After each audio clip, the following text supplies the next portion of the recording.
ओम शांति। 13 अगस्त 2025 प्रातः मुरली। मीठे बच्चे, अकाल मूर्त बाप का बोलता चलता तत्व ये ब्रह्मा है। जब वह ब्रह्मा में आते हैं तब तुम ब्राह्मणों को रचते हैं। प्रश्न। अक्लमंद बच्चे किस राज को समझकर ठीक रीति से समझा सकते हैं? ब्रह्मा कौन है और वह ब्रह्मा सो विष्णु कैसे बनते हैं? प्रजापिता ब्रह्मा यहाँ, वह कोई देवता नहीं। ब्रह्मा ने ही ब्राह्मणों द्वारा ज्ञान यज्ञ रचा है। ये सब राज अक्लमंद बच्चे ही समझकर समझा सकते हैं। घोड़े सवार और प्यादे तो इसमें नहीं जाएंगे। गीत। ओम नमो शिवाय। ओम शांति। भक्ति में महिमा करते हैं एक की। महिमा तो गाते हैं ना, परंतु न उनको जानते हैं न उनके यथार्थ परिचय को जानते हैं। अगर यथार्थ महिमा जानते तो वर्णन जरूर करते। तुम बच्चे जानते हो, ऊंच से ऊंच है भगवान, चित्र मुख्य है उनका। ब्रह्मा की संतान भी होगी ना, तुम सब ब्राह्मण ठहरे। ब्रह्मा को भी ब्राह्मण जानेंगे और कोई नहीं जानते, इसलिए पूछते हैं ये ब्रह्मा कैसे हो सकता। ब्रह्मा को दिखाया है सूक्ष्म वतन वासी। अब प्रजापिता सूक्ष्म वतन में हो न सके, वहां रचना होती नहीं। इस पर तुम्हारे साथ बहुत वाद विवाद भी करते हैं। समझाना चाहिए, ब्रह्मा और ब्राह्मण है तो सही ना। जैसे क्राइस्ट से क्रिश्चियन अक्षर निकला है, बुद्ध से बौद्ध, इब्राहिम से इस्लामी, वैसे प्रजापिता ब्रह्मा से ब्राह्मण नामी ब्राह्मी है। आदिदेव ब्रह्मा। वास्तव में ब्रह्मा को देवता नहीं कह सकते, यह भी रॉन्ग है। ब्राह्मण जो अपने को कहलाते हैं उनसे पूछना चाहिए, ब्रह्मा कहाँ से आया, ये किसकी रचना है, ब्रह्मा को किसने क्रिएट किया। कभी कोई बता न सके, जानते ही नहीं। ये भी तुम बच्चे जानते हो, जो बाबा का जो रथ है जिसमें प्रवेश करते हैं, यह है कि वह जो आत्मा श्री कृष्ण प्रिंस बना था। 84 जन्मों के बाद ये ब्रह्मा आकर बने हैं। जन्म पत्री का नाम तो इनका अपना अलग होगा ना, क्योंकि है तो मनुष्य ना। फिर इनमें प्रवेश करने से इनका नाम ब्रह्मा रख देते हैं। यह भी बच्चे जानते हैं। वही ब्रह्मा विष्णु का रूप है, नारायण बनते हैं ना। 84 जन्मों के अंत में भी साधारण रथ है ना। ये शरीर सब आत्माओं के रथ है। अकाल मूर्त का बोलता चलता तत्व है। सिख लोगों ने फिर वह तत्व बना दिया है, उनको अकाल तत्व कहते हैं। ये तो अकाल तत्व सब है।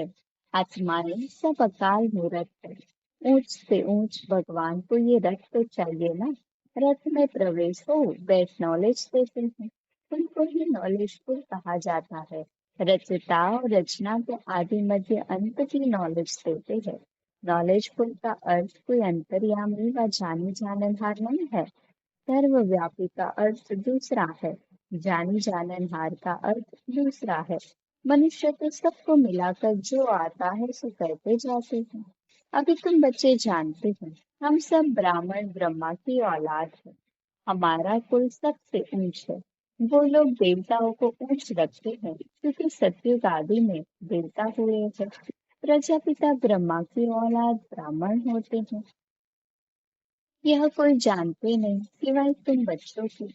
उनको पता भी कैसे पड़े, जबकि ब्रह्मा को सूक्ष्म वतन में समझ लेते हैं। वह जिस्मानी ब्राह्मण अलग है, जो पूजा करते हैं, धामा खाते हैं। तुम तो धामा आदि नहीं खाते हैं। ब्रह्मा का राज अभी अच्छी रीति समझाना पड़ता है। बोलो और बातों को छोड़ो। बात जैसे पति से पावन बनना है, पहले उनको तो याद करो, फिर यह बातें भी समझ जाएंगे। थोड़ी बात में संशय पड़ने से बाप को ही छोड़ देते हैं। पहले मुख्य बात है अलफ और बे। बाप कहते हैं मामी को याद करो। मैं जरूर किसमें तो आऊंगा ना, उनका नाम भी होना चाहिए। उनको आकर रचता है। ब्रह्मा के लिए तुमको समझाने का बहुत अक्ल चाहिए। यादें घोड़े सवार मूर्ख पढ़ते हैं। अवस्था अनुसार समझाते हैं ना। प्रजापिता ब्रह्मा तो यहाँ है, ब्राह्मणों द्वारा ज्ञान यज्ञ रचते हैं, तो जरूर ब्राह्मण ही चाहिए ना। प्रजापिता ब्रह्मा यहाँ चाहिए, जैसे ब्राह्मण है। ब्राह्मण लोग कहते भी है हम ब्रह्मा की संतान हैं, समझते हैं परंपरा से हमारा कुल चला आता है, परंतु ब्रह्मा कब था वह पता नहीं है। अभी तुम ब्राह्मण हो, ब्राह्मण वह जो ब्रह्मा की संतान है, वह तो ब्राह्मण के ऑक्यूपेशन को जानते ही नहीं। भारत में पहले ब्राह्मण ही होते हैं, ब्राह्मणों का है ऊंच से ऊंच कुल। वह ब्राह्मण भी समझते हैं हमारा कुल जरूर ब्रह्मा से ही निकला होगा, परंतु कैसे कब वह वर्णन नहीं कर सकते। तुम समझते हो, प्रजापिता ब्रह्मा ही ब्राह्मणों को रचते हैं, जिन ब्राह्मणों को ही फिर देवता बनना है। ब्राह्मणों को आकर बाप पढ़ाते हैं। ब्राह्मणों की भी डिनास्टी नहीं है, ब्राह्मणों का कुल है। डिनास्टी तब कहा जाए जब राजा रानी बने, जैसे सूर्यवंशी डिनास्टी। तुम ब्राह्मणों में राजा तो बनते नहीं। वह जो कहते हैं कौरवों और पांडवों का राज्य था, दोनों रॉन्ग है। राजाई तो दोनों को नहीं है। प्रजा का प्रजा पर राज्य है, उनको राजधानी नहीं कहेंगे। ताज है नहीं, बाबा ने समझाया था। पहले डबल सेट ताज भारत में थे, फिर सिंगल ताज। इस समय तो नो ताज, ये भी अच्छी रीति सिद्ध कर बताना है। जो बिल्कुल अच्छी धारणा वाला होगा, वह अच्छी रीति समझा सकेंगे।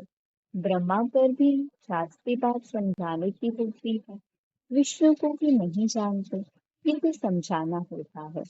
वैकुंठ को विष्णुपुरी कहा जाता है, अर्थात लक्ष्मी नारायण का राज्य था। श्री कृष्ण प्रिंस होगा तो कहेंगे ना हमारा बाबा राजा है। ऐसे नहीं कि श्री कृष्ण का बाप राजा नहीं हो सकता। श्री कृष्ण प्रिंस कहलाया जाता है, तो जरूर राजा के पास जन्म हुआ है। साहूकार पास जन्म ले तो प्रिंस थोड़ी कहलाएंगे।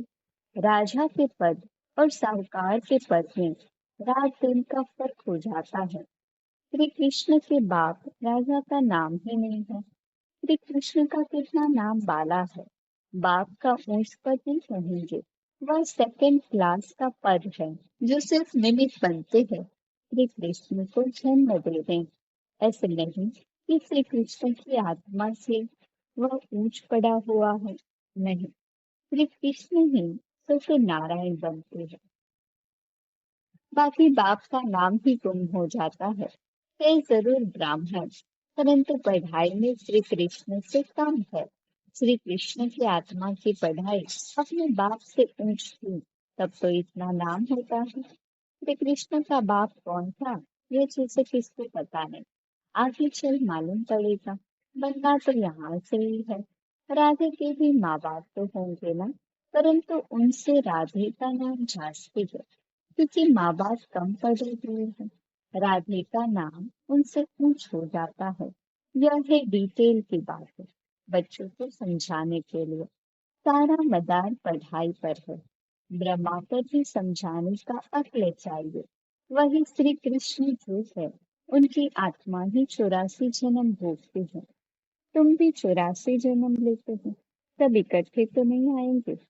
जो पढ़ाई में पहले पहले होते हैं, वहां भी वह पहले आएंगे। नंबरवार तो होते हैं ना, ये बड़ी मुहिम बातें हैं। कम बुद्धि वाले तो धारणा कर नहीं सकते, नंबरवार जाते हैं। तुम ट्रांसफर होते हो नंबरवार, कितनी बड़ी चीज है जो पिछाड़ी में जाएगी। नंबरवार अपने अपने स्थान पर जाकर निवास करेंगे, सबका स्थान बना हुआ है। ये बड़ा वंडरफुल खेल है, परंतु कोई समझते नहीं है। इनको कहा जाता है कांटों का जंगल। यहाँ सब एक दूसरे को दुख देते रहते हैं। वहां तो नेचुरल सुख है, यहाँ है आर्टिफिशियल सुख। रियल सुख एक बात ही देने वाला है। यहाँ है काल के समान सुख। दिन प्रतिदिन तमो प्रधान बनते जाते हैं। कितना दुख है, कहते हैं बाबा माया के तूफान बहुत आते हैं, माया उलझा देती है। दुख की फीलिंग बहुत आती है। सुखदाता बाप के बच्चे बनते थे। अगर दुख की फीलिंग आती है तो बाप कहते बच्चे ये तुम्हारा बड़ा कर्म भोग है। जब बाप मिला तो दुख की फीलिंग नहीं आनी चाहिए। जो पुराने कर्म भोग है उसे योग बल से छुट्टी करो। अगर योग बल नहीं होगा तो मोचड़ा खाकर चुप करना पड़ेगा। मोचड़ा और माने तो अच्छा नहीं, यानी कि सजा खाकर पद पाना अच्छा नहीं। पुरुषार्थ करना चाहिए, नहीं तो फिर ट्रिब्यूनल बैठती है। प्रजा तो ढेर है। यह तो ड्रामा अनुसार सब कर्म जेल में बहुत सजाएं खाते हैं। आत्माएं भटकती भी बहुत है। कोई कोई आत्मा बहुत नुकसान करती है। जब कोई में अशुद्ध आत्मा का प्रवेश होता है तो कितना हैरान होते हैं। नहीं, दुनिया में यह बातें होते नहीं। अभी तुम पुरुषार्थ करते हो, हम नई दुनिया में जाए। वहां जाकर नए नए महल बनाने पड़ेंगे। राजाओं के पास जन्म लेते हैं, जैसे श्री कृष्ण जन्म लेते हैं। परंतु इतने महल आदि सब पहले से थोड़ी होते हैं। वह तो फिर बनाने पड़े। कौन रचते हैं? जिनके पास जन्म लेते हैं।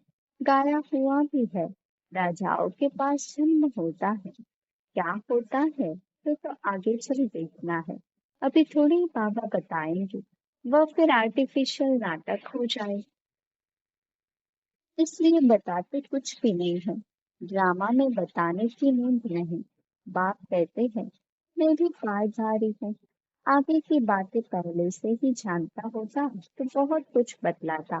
बाबा अंतर्यामी होता तो पहले से बताता। बाप कहते हैं नहीं, न जो होता है उनके साक्षी को देखते चले और साथ साथ याद की यात्रा में मस्त रहो। इसमें ही फेल होते हैं। ज्ञान कभी कम जास्ती नहीं होता। याद की यात्रा ही कभी कम कभी जास्ती होती है। ज्ञान तो जो मिला है सो है ही। याद की यात्रा में कभी उमंग रहता है, कभी ढीला। नीचे ऊपर यात्रा होती है। ज्ञान में तुम सीढ़ी नहीं चढ़ते। ज्ञान को यात्रा नहीं कहा जाता, यात्रा है याद की। बाप कहते हैं याद में रहने से तुम सेफ्टी में रहेंगे। अभिमान में आने से तुम बहुत धोखा खाते हो।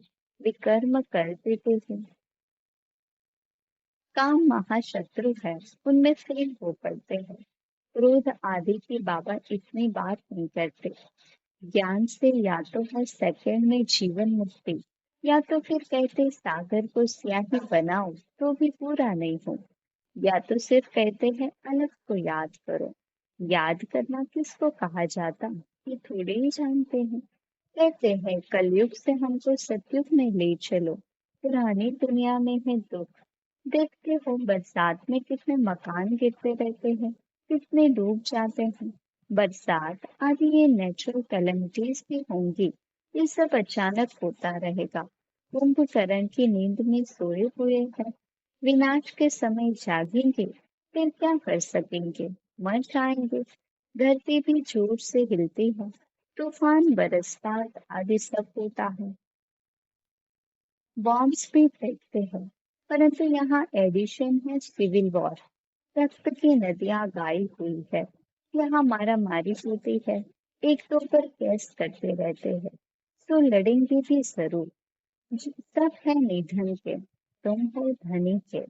कोई लड़ाई आदि तुमको नहीं करनी है। ब्राह्मण बनने से तुम धनी के बन गए। धनी बाप को या पति को कहते हैं। शिव बाबा तो पतियों का पति है। सगाई हो जाती है तो फिर कहते हैं हम ऐसे पति के साथ कब मिलेंगे। आत्माएं कहती है शिव बाबा हमारी तो आपसे सगाई हो गई, अब आपसे हम मिले कैसे। कोई तो सच लिखते हैं, कोई तो बहुत छिपाते हैं। सच्चाई से लिखते नहीं तो बाबा हमसे ये भूल हो गई, क्षमा करो। अगर कोई विकार में गिरा तो बुद्धि में धारणा हो नहीं सकती। बाबा कहते हैं तुम ऐसे कड़ी भूल करेंगे तो चकनाचूर हो जाएंगे। तुमको हम गोरा बनाने के लिए आए हैं, फिर तुम काला मुंह कैसे करते हो। बस स्वर्ग में आएंगे, पाई पैसे का पद पाएंगे। राजधानी स्थापन हो रही है ना, कोई तो हार खाकर जन्म जन्मांतर पद भ्रष्ट हो जाते हैं।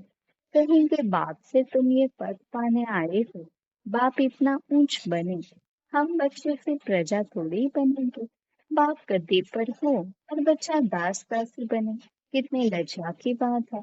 पिछाड़ी में तुमको सब साक्षात्कार होंगे, फिर बहुत पछताएंगे, ना ही कैसा किया। सन्यासी भी ब्रह्मचर्य में रहते हैं, तो विकारी सब उनको माथा टेकते हैं। पवित्रता का मान है, किसकी तकलीफ में नहीं है, तो बाप आकर पढ़ाते, फिर भी गफलत करते रहते हैं, याद भी नहीं करते, बहुत विकर्म बन जाते हैं। तुम बच्चों पर अब है बृहस्पति की दशा, इससे ऊंच दशा और कोई होती नहीं। दशाएं चक्र लगाती रहती है तुम बच्चों पर। अच्छा, मीठे मीठे सिके लगे बच्चों प्रति माता पिता बाप दादा का याद प्यार और गुड मॉर्निंग। रूहानी बाप की रूहानी बच्चों को नमस्ते। हम रूहानी बच्चों की रूहानी बाप दादा को याद प्यार गुड मॉर्निंग और नमस्ते।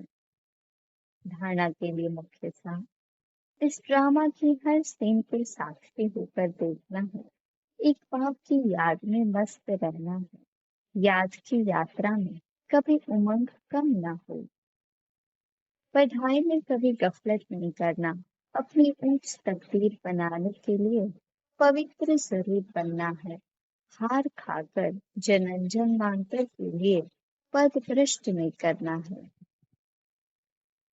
वरदान, सच्ची सेवा द्वारा अविनाशी अलौकिक खुशी के सागर में लहराने वाली खुशनसीब आत्मा भवो। जो बच्चे सेवाओं में बाप दादा और निमित्त बड़ों के स्नेह की दुआएं प्राप्त करते हैं, उन्हें अंदर से अलौकिक आत्मिक खुशी का अनुभव होता है। वे सेवाओं द्वारा आंतरिक खुशी, रूहानी मौज, बेहद की प्राप्ति का अनुभव करते हुए सदा खुशी के सागर में लहराते रहते हैं। सच्ची सेवा, सर्व का स्नेह, सर्व द्वारा अविनाशी सम्मान और खुशी की दुआएं प्राप्त होने की खुशनसीबी के श्रेष्ठ भाग्य का अनुभव कराती है। जो सदा खुश है वही खुश नसीब है।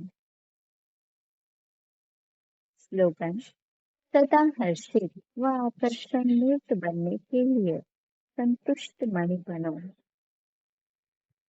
अव्यक्त इशारे, सहज योगी बनना है तो परमात्म प्यार के अनुभवी बनो। कर्म में, वाणी में, संपर्क व संबंध में, लव और स्मृति व स्थिति में लवलीन रहना है। जो जितना लवली होगा वह उतना ही लवलीन रह सकता है। इस लवलीन स्थिति को मनुष्य आत्माओं ने लीन की अवस्था कह दिया है। बाप में लव खत्म करके सिर्फ लीन शब्द को पकड़ लिया है। आप बच्चे बाप के लव में लवलीन रहेंगे तो औरों को भी सहज आप समान व बाप समान बना सकेंगे। अच्छा, ओम शांति।